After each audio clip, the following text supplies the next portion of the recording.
Wonderful.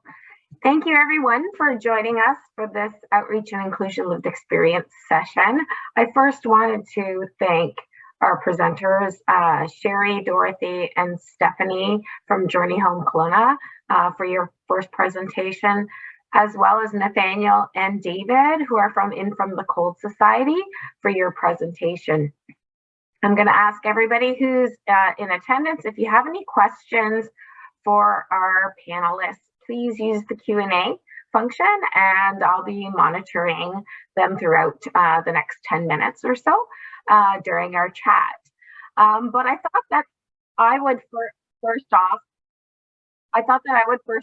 start by asking questions of you.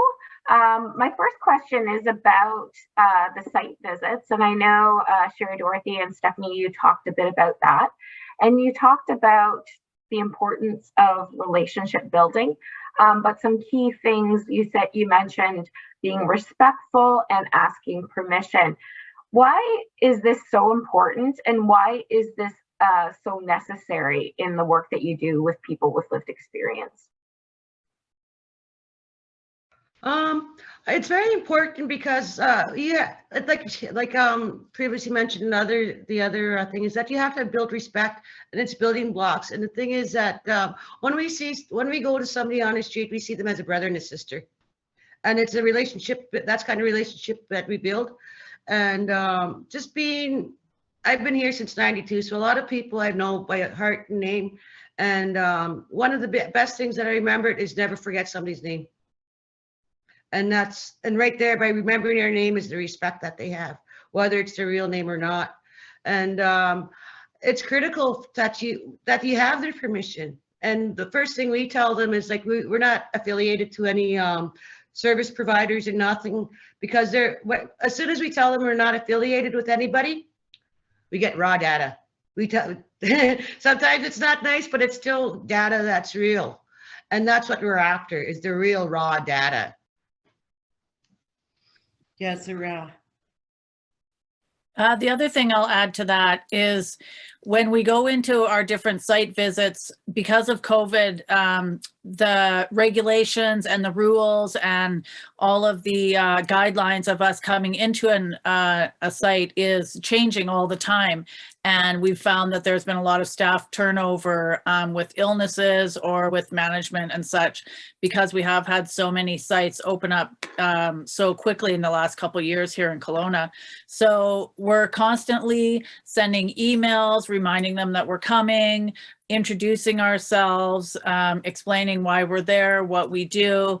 And as we've progressed through these sites over the last year and a half, we've found that the clients themselves and the peers that are living there are excited to see us. They know what days we're coming. We have a regular schedule, and they're the ones actually notifying staff, hey, Lico's coming today, and they put up posters or little notifications that we're coming and going to be on site. So it's been really great, even with the turnover of getting to know the folks that are working in these sites. Great. Well, thank you so much. I think that all of you sort of talked about, or at least alluded to, I know Nathaniel and David, you did, we're in an age where there's such a huge emphasis on data-informed decision-making, and how that sort of conflicts with storytelling and relationship building. So again, looking at quantitative versus qualitative data, right? And how there's been such a huge emphasis on qualitative data, and how it's just recognized way above and beyond the relationship building. And we see how our funders and policy funding and policy makers use measurements of success through numbers. So what I'm going to ask you is, how do you continue on to go back to your funders, to your program leaders, the policy makers, and really sort of emphasize the importance of building relationships, and how that is actually a lot more important than the numbers in the end? What we have come up with is that we have a set of questions that we asked to get and whatever, like, you know, whatever they want to disclose to us, right? So, but we have a set of questions that we ask, which covers the data part. And that's so hard, having this holistic approach fitting in the, like, the tripartite of data and collection and funders and whatnot, right? So like I said, we've designed our questions to get that data that's needed so much, but still, and simple language, and to a place where they can understand. And we even have to, like I said, we change our language. We, our approach to everybody is unique. So when we go to see, and like we have a relationship with people here that like we go on the street, people know our names. And so like with that, right then and there, we have the relationship, and we get that data through the questions that we ask, and we just cater to them. And giving it over to the funders. Okay, can see something?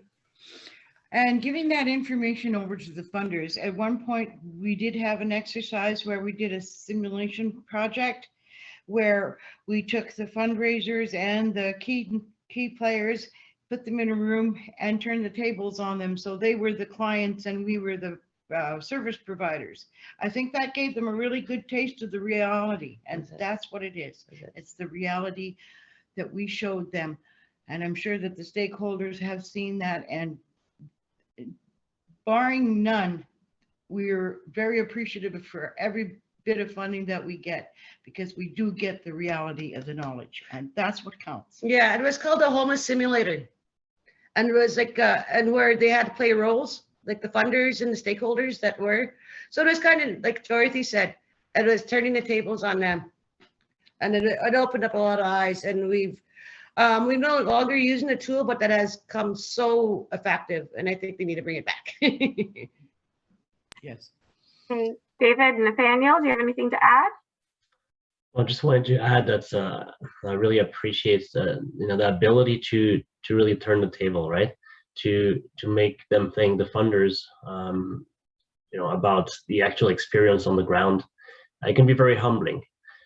So for us, obviously our funders require different types of information, and when I say require, I don't mean that they necessarily need every single piece of information. There are some things we need to get some basic information as part of our agreement. However, we have been trying to really show that, this is what we have, and unfortunately, we may not have everything you want. However, we believe that the information we gather is meaningful and, most importantly, inclusive. They may ask us for a lot of details that we may not have, and we want to tell them that, again, the information we collect on a day-to-day basis, we want to make sure that it's respectful and most importantly, impactful for, like we talked about in the presentation, our frontline staff in their day-to-day interactions, and to help the clients to find stable housing. Not sure if you wanted to add anything, Nathaniel, on that topic. I mean, the one thing I would add is that, we talk about relationships, but it is in every direction. And so when you think about funders, we tend to think of that as this big systemic thing, but in the end, it is really just people. It is people in bureaucratic positions, it's people in government positions.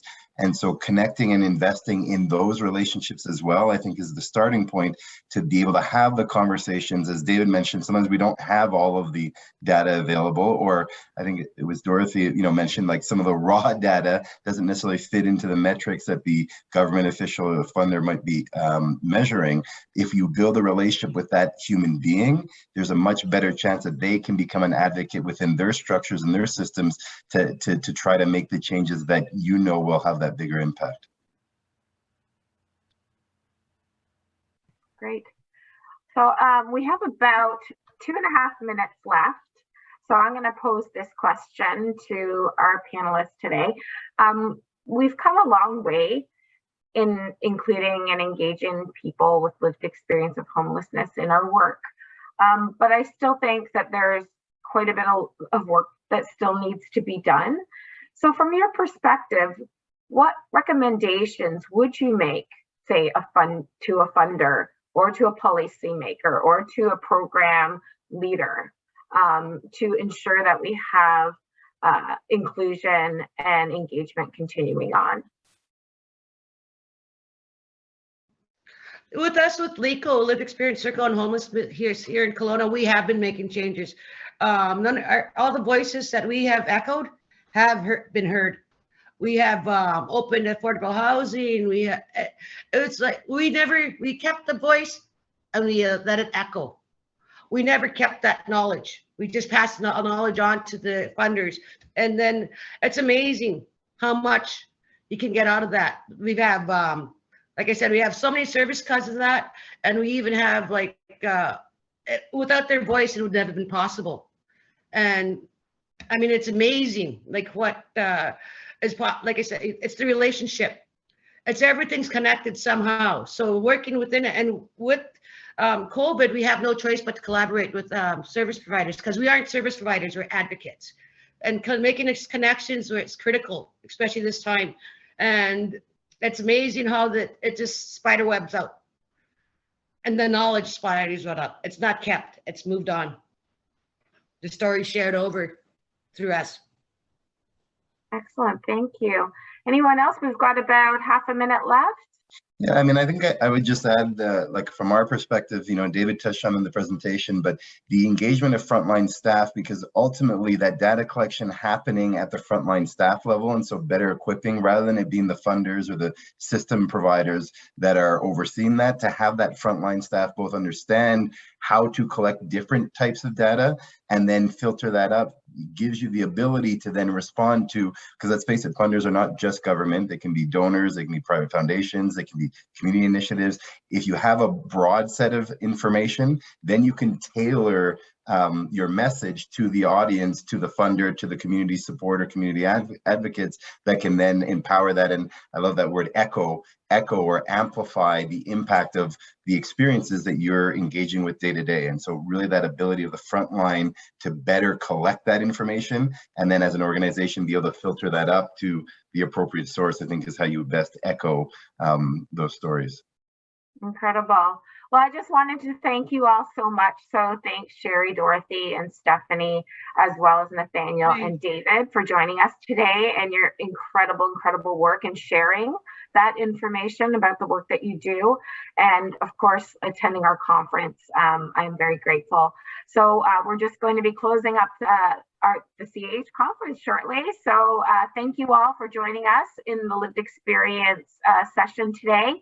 And thank you all again for coming to the conference, and I appreciate it, and enjoy the rest of this of your day and the last session. Thank you. Un gros merci à tout le monde. Et s'il y a des questions en français, s'il vous plaît, n'hésitez pas à nous contacter, moi ou David, par email. On serait ravis de jaser avec vous. Merci. Merci beaucoup. Thank you. Merci. Hi.